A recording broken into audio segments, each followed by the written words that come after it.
Mga ka-idol, magandang araw po sa inyo. Nandito naman tayo sa ating pagre-repair ng TV, CRT TV na ito. Universal o China. Made in China. So, Panaton. So, ang problema ay ano lang siya, standby power, hindi siya nagkabuka. Hindi nagbukas ang screen. Dark ang screen. So, na-check natin. Dito ang nasira sa may CRT. Yan.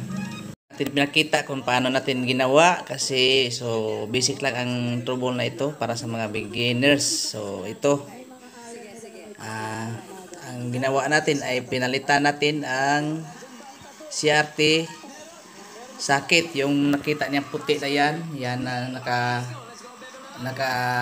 ano sa kabit sa tube. So yung mga supply dyan sa 180 RGB, green, red, and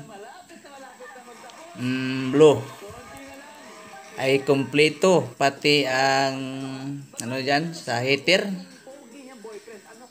5 volts. So yan, present. Kaya binuksan natin ang CRT socket.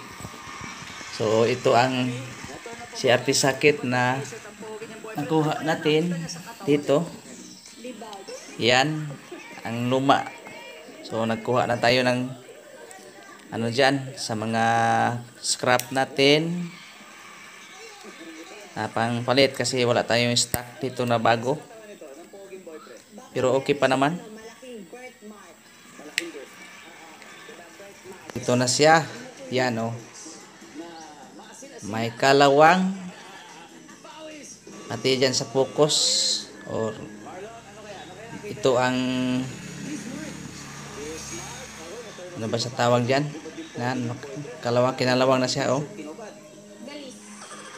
tapos ito putol, yan sa ground, ito putol siya, kaya standby lang ang resulta sa TV. So ngayon balik na siya sa normal, ano na siya may ilaw na ang filament. So ito na siya ngayon.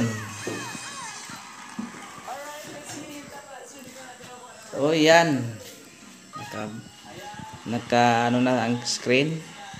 So mayroon ng salida o picture. So nakalalay natin sa pagre-repair ito. Analog Sanwa at saka yung isa digital Sanwa pa rin. Okay, pero mayroon pa tayong i-repair ngayon. Ito gagawa rin tayo ng video dyan, kahit ano lang siya, short video. Okay, nandyan na.